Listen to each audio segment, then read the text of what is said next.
Chapter 20 of Mag and Margaret, A Story for Girls, by Pansy. Recording is in the public domain. A Memorable Birthday. Mag would by no means have appreciated the pity that Kate Perkins bestowed on her. She was royally happy. To study and learn had been her ambition ever since Frederick Ainsworth had spoken to her about it so earnestly. Now she was doing it. A better school than she attended she believed could not have been found, and she was undoubtedly right. Both Mrs. and Mr. Duane knew how to help people to learn, and were deeply interested in their pupil. The little girl made most surprising progress, and by the time she reached her 15th birthday it had been decided that she was now fairly ready for school life. What school should be chosen had been a matter of grave importance to Mrs. Duane, who had her own theories about education. The public school of their ward was a long distance from their home, and it happened that Mrs. Duane knew, and did not in the least approve, two of the teachers under whose care Mag would naturally be. After much talk between Mr. and Mrs. Duane, they agreed upon a plan that would undoubtedly astonish many of their acquaintances. But fortunately they did not care for that. Just a pleasant ride from their home, and not a very long walk from it, on pleasant days, was a private school, for whose chief Mrs. Duane had the highest respect. She took not many pupils, and all were girls, and she watched over their interests in every possible way. Of course to attend this school was a somewhat expensive matter, but Miss Ordway had had money enough for her own needs before she married a wealthy man. Why should they not send their little maidservant to a school that cost money, if they chose to do so? Before Mag knew anything about it, all arrangements had been made, and on this January morning, when she stood waiting for a car, she was about to begin her life as a pupil at the Garland Place school. "You can walk home if you feel like it," explained Mrs. Duane in reply to Mag's protest against spending money for car fare. "But it is now so late that you might possibly be tardy if you undertook to walk, and that would be a poor beginning. Remember, you are to go directly to the office, that side building that I showed you yesterday, and give your name and street and number. The secretary will attend to the rest. Your name is entered as Margaret Kane Jessup. Don't forget and say 'Mag,' or they may not recognize you." Imagine, if you can, how Margaret Kane Jessup felt as she sat in the street car, being carried to her new world. The cars had become familiar to her, as she often went of errands for Mrs. Duane to such long distances as to need to ride. More than that, she had been taken frequently on excursions that required their aid, but this was the first time they had been used to carry her on an errand of her own. She glanced at the conductor as she handed him her ticket, and wondered what he would think if he knew she was going to school. Meantime, in the secretary's office at Garland Place, girls were gathering from all parts of the city, whose names had been entered for the mid-year term. By 10 o'clock dozens of them were moving about the large, cheery schoolroom. The first day of the term was a sort of gala day in this school. No very regular work was done, seats were chosen, desks arranged, lessons assigned, and all things put in order for actual work the next morning. During this period the girls were allowed to chat together freely, and were often left with no teacher in charge. Such was the state of things when Carrie West made her announcement. "Girls, we have one new scholar this mid-year at least. I was in the office when she gave in her name. It is Margaret Kane Jessup.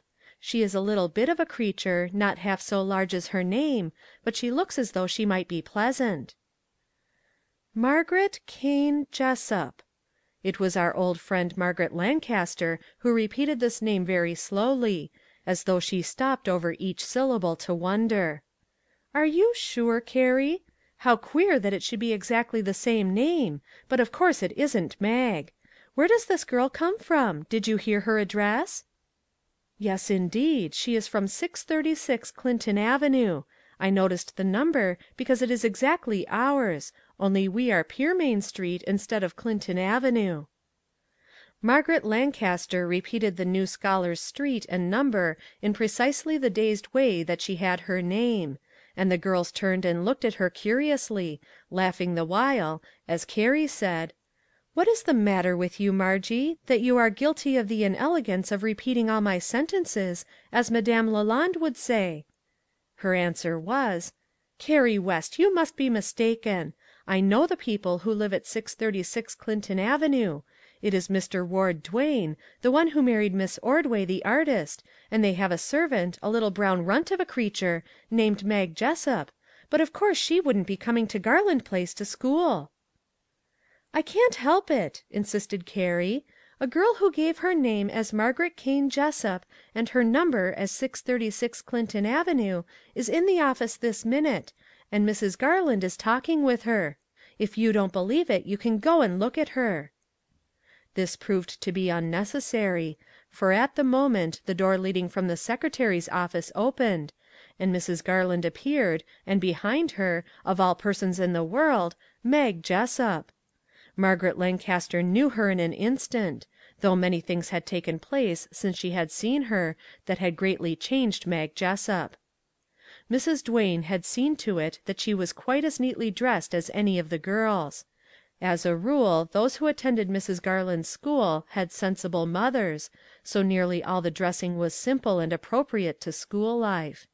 In truth, it was well known that Mrs. Garland herself disapproved of any other style. So there was nothing conspicuous about little Mag. Her eyes were fully as large as ever, but the almost wild look that they used to have when she was startled or excited had passed away. She was now a becomingly dressed, quiet, well behaved young girl. Margaret Lancaster could only stare at her. She did not yet believe even the evidence of her own eyes. It could not be possible that Mag Jessup was entered as a pupil at Garland Place private school. By noon it was quite a settled thing, and Margaret gathered a few choice spirits about her and blazed her indignation. "The idea! Why, she is just a servant. She used to live at that Mrs. Perkins's on East Street, the one who keeps a large boarding house."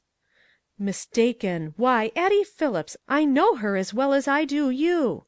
When we went to the country a year ago last summer, we boarded with Mrs. Perkins at her summer boarding house, and this little brown thing was one of her servants. She picked berries, you know, and shelled peas, and pared potatoes, and did all sorts of things. Why, she was the one who waited on me a great deal after I was hurt. Of course I know her. When Miss Ordway married Mr. Duane, she took Mag with her to be table waiter. I remember we laughed about her having such a small table waiter. I must say I think it is queer to have her come here with all of us. What will we do with her?" "I don't see that we are called upon to do anything with her," laughed one of the girls. "That is, if she behaves herself. She looks like a nice, modest little creature. I don't suppose she will hurt any of us. Why didn't you go up and speak to her, Margie, if you knew her so well? She must have felt rather lonesome among all us girls." Margaret drew herself up as well as her lameness would allow, for the poor girl had never recovered from that wild drive that she took on the day of the picnic, and said haughtily, "I don't know her as a schoolgirl. I never made her acquaintance in that line, and never expect to. If she has come here to work for Mrs. Garland, I will speak to her, of course, just as I would to any servant. But at present I don't know her." Several of the girls laughed, and one more outspoken than the others said, "Margie, you are too silly for anything sometimes. What difference does it make whether the new scholar is a servant, or what she is, so long as she behaves herself?" When Margaret moved slowly and haughtily away, they talked about her a little, as schoolgirls will. "Isn't it queer that Margie Lancaster should have such grand ideas, and feel so superior to almost everybody?" "Her father isn't a very wealthy man. My father says he is quite embarrassed, and that he has lost a good deal of money lately." "My mother says that Margie Lancaster is too old for her years," contributed one. "Just think, she isn't 14 yet, and yet she talks and acts like a young lady." "She always did," laughed a girl who was older than the others. "I am nearly 3 years older than she, and I felt like a very little girl who ought to be in a kindergarten the first time I met her.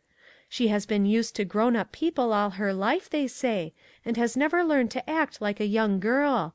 She looks older than she is, too, and that is against her. Madame Lalande could hardly believe me one day when I happened to say that Margie wasn't 14 yet. 'Why, Mademoiselle Hervey,' she said, 'she is older than yourself, certainement.'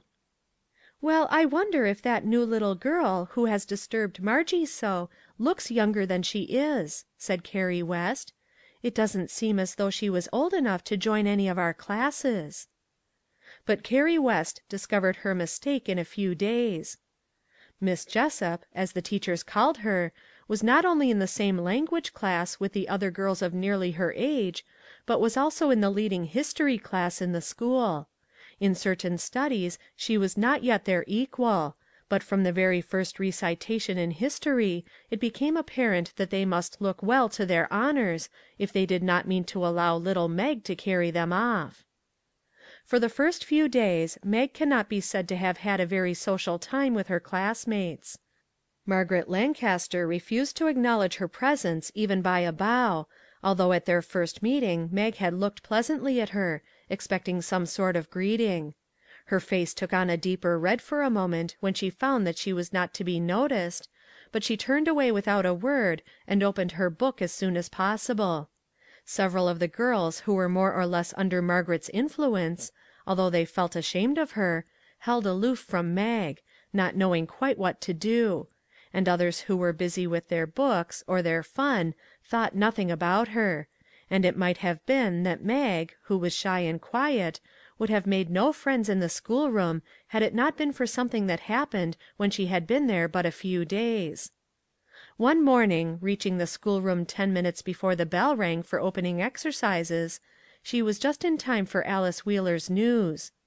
"Oh, girls, don't you think we have 2 new scholars? They have come to spend the rest of the winter in the city, and the girls are to begin here this morning." "Who? What girls? Why on earth don't you tell us what you are talking about?" These were some of the ways of receiving the news. "Why, the Duane girls, Elise and Elsie. Don't you know them? You do, Margie Lancaster. They are just lovely girls, both of them. They are here with their married sister. Their father had to go abroad again on business, and Mrs. Duane went with them; and Mrs. Schuyler, their married sister, has brought them here so as to be near her brother for the winter, and they are coming to school this morning." Now it happened that little Mag could have told that bit of news 2 days before. Mrs. Duane had told her all about it. She and her husband had spent the evening before with the Schuylers at the hotel where they were staying. For the first 5 minutes after she heard the news, Mag's face had glowed with pleasure; then the light had died out of her eyes, and she had said not a word.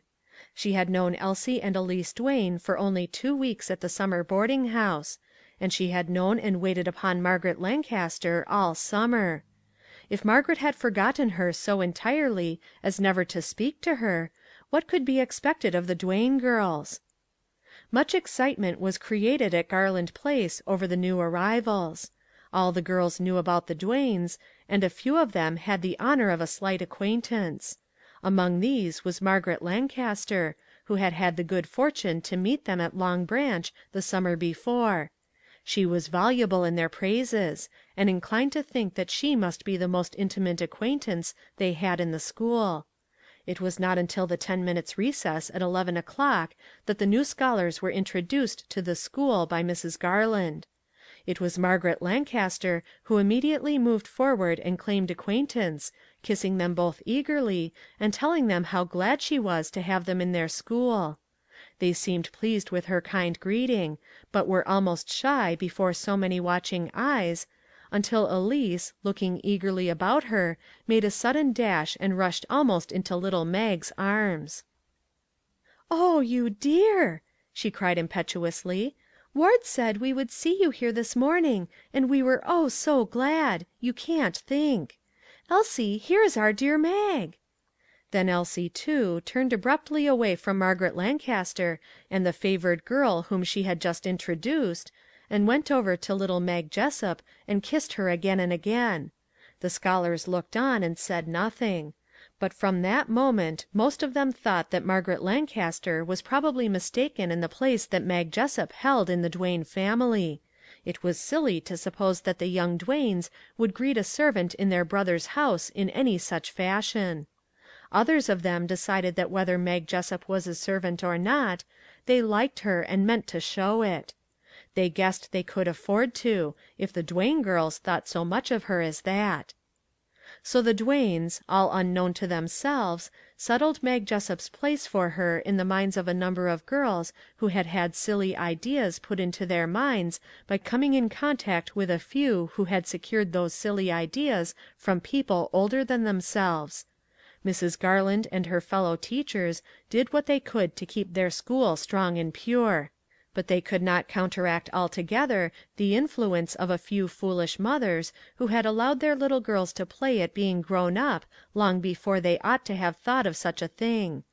Perhaps it was really worse than that. The false ideas they were allowing to take root and grow would have disgraced any age that they might reach. Poor Margaret Lancaster, for instance, had been much with people who had led her to believe that wealth and the sort of position that wealth gives in the world were really the most important things of life. Chapter 21